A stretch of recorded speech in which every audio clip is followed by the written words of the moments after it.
The best architect will come to London free next week to be king of the show, right? You know, we had his memories to light. Memories of what? Kendo Nakasaki. Oh, yeah, OK. Now, another look behind the scenes of the Ironic Review magazine.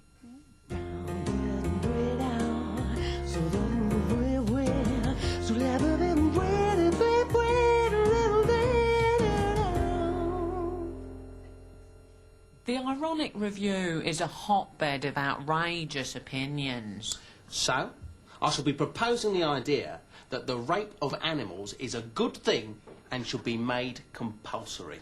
No. Sick. You mean the rape of animals as a metaphor? No, Sasha. I mean the actual rape of animals by men. Ah, you didn't expect that, did you? Ah. That's rubbish. Yeah, that's rubbish, that is, Tony. But with personalities as forceful as Tony, Simon and I on board, sometimes it's hard for other voices to be heard. Young Tim Stone, for example, is a unique talent. Tony says I've only employed him as a bit of stuff to decorate the office, but he's wrong. In any case, I'm a lesbian, as he should know by now. What shall I do today, Miss Bedford Hill? Miss Bedford Hill. And why don't you call me Sasha? What shall I do today, Miss Sasha? Why don't you have a go at the ins and outs column? Yeah. You just make a list of everything that's in, and then of everything that's out. Yes. Do you understand?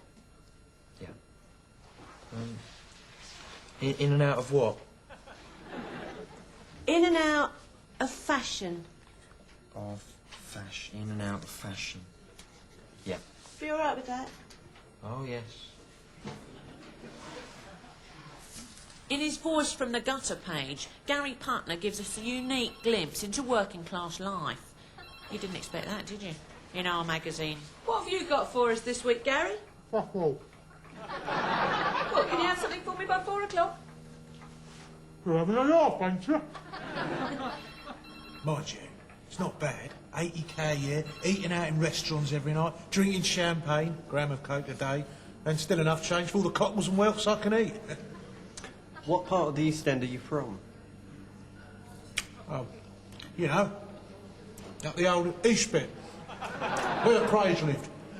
Because one of our researchers claims he went to Eton with you. Really? Well, I've got a scholarship. You're having a laugh, ain't you?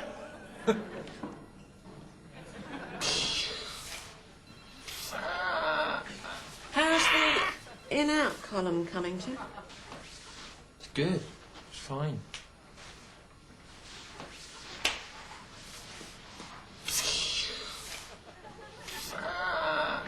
Yes, I'll see you at Ascot on Saturday. Sure.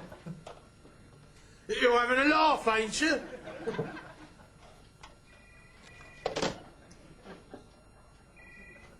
So, before we go to press, are there any problems? Yeah, I've got a problem. I've got a problem with Tim's ins and outs column, actually. Because, unless I'm very much mistaken, all he's done is made everything that was in last issue out, and everything that was out last issue in.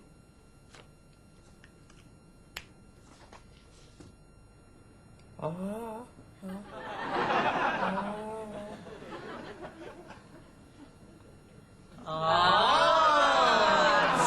how ironic! You have just delivered the killer blow to the whole ins and outs conceit! I don't really like doing the ins and outs column. I think it assumes the person compiling it as a sort of sole arbiter of taste, you know. But I'm hoping if I do it well, they might let me do a puzzle page. You know, word searches, mazes, that sort of thing. Dingbats. Like in Catchphrase.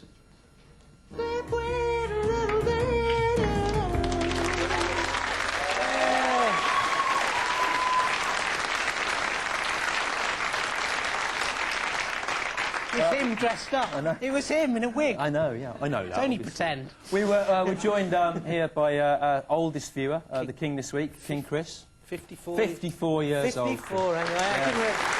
54! Let's hope we can all live that long. I bet you've seen a few changes, haven't you, in 54 years? Must have seen some changes, too. How many do you think you've seen? 8?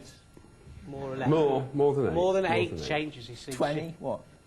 I'd say 17 and a half. 17 and a half. Remember it. Important. Yeah. Do you remember stuff like? Do you remember before colour TV? Say. What that was like. Yeah, it was really exciting. What did you have Yeah. then? In fact, when I sit at home, I often turn the colour down and reminisce. Just to relive the the old, good old days. the wonders of It's it. amazing what things look better in, Do or you even off. Do you remember? Yeah, don't give Do you him that remember idea. before the internet? Remember what that was like? I've made my living out of computers, so I can remember with horror. Yeah. So how did you get letters and things to people, messages to people in the old days before the internet? Pigeons. Pigeons. Very different, wasn't it? Do you remember, Chris, in the past, before there were slush puppies? Remember that? What's the slush puppy? No, he doesn't remember. Old drink. What did you do if you wanted a really ice-cold drink that made your tongue blue in the old days? I have to pass on that. Past, they didn't have that. So some things would say, what? Paraffin? Do you think it's better?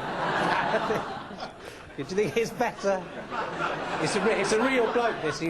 He's funnier than we are.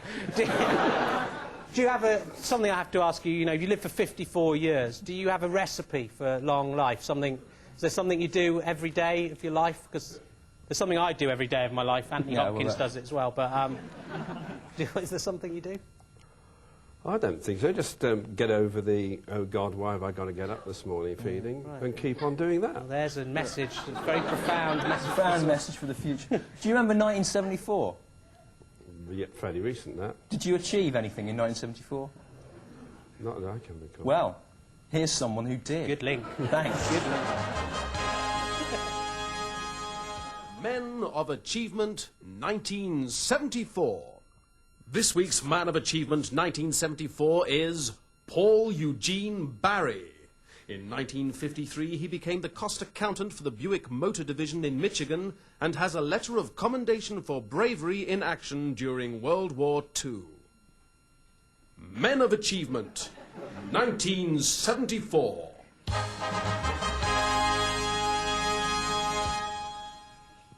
Men of Achievement 1974. There, don't forget you can send in your own nomination for that fascinating item, which will continue to be in the show every week until you like it. You understand? Now, It's all true. research out this week. Research out this week. Research out this week.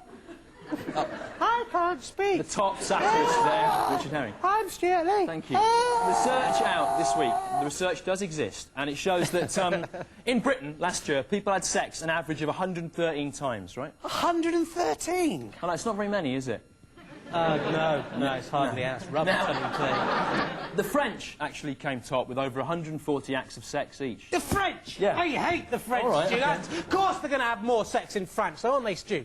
Because all French women are whores. But our British women, Stu, they aren't whores, Right. Stu. They have some self-respect, some dignity, don't you, British women? Right. Yeah. See, you're not going to jump into bed with the first bloke who comes along, are you? Believe me, I know. Some of them are. Well done, Rich. You've really got the audience on your side there with a unique winning combination of xenophobia and misogyny. It's really working. Yeah. Plus, I mean, the other thing is you're going to want to have more sex if you live in France, aren't you? Because all the women there are really gorgeous, aren't they? Not like the dogs we get over here. You know, Juliette Binoche. Juliette Binoche, Vanessa Paradis, Françoise Pascal. Of course French men are going to want to have more sex. Okay, leave when you it. look at the ugly women in Britain, it's no wonder we're not managing so much. How are you going to get turned on by tat like that? Don't say that. Where Sporty Spice is held up as an example of great beauty. Well, she isn't, is she? Or Wendy Richards. She's an old lady. Or Lily Savage. Lily Savage is a man, Rich. Well, Eddie Izzard. then. Eddie Izzard is a man, Rich. You'd think so to look at him, but he isn't, Stu. He's a typical ugly British woman. Okay. So all I'm saying, Stu, back me up on this, girls, is that we should have more sex. I'm going to start a campaign so we can beat the French. British women, have more sex. Transparent. Whenever the opportunity arises. Come on, have sex with me. Come on, don't let them beat us, come on. It isn't a competition, is it? It is a competition if France is involved, Stu. They're our enemies. Yeah, well, have you ever thought why you have this pathological... No, I haven't thought about it. I don't care. I'm not interested. The French hate us. We hate the French. Ignorance is strength. Well, Rich, I think the best way to explain our nation's historical equity to you by the use of this historical educational children's programme. Watch it for the under-5s, which I taped off cable TV. Look at it. Look at it.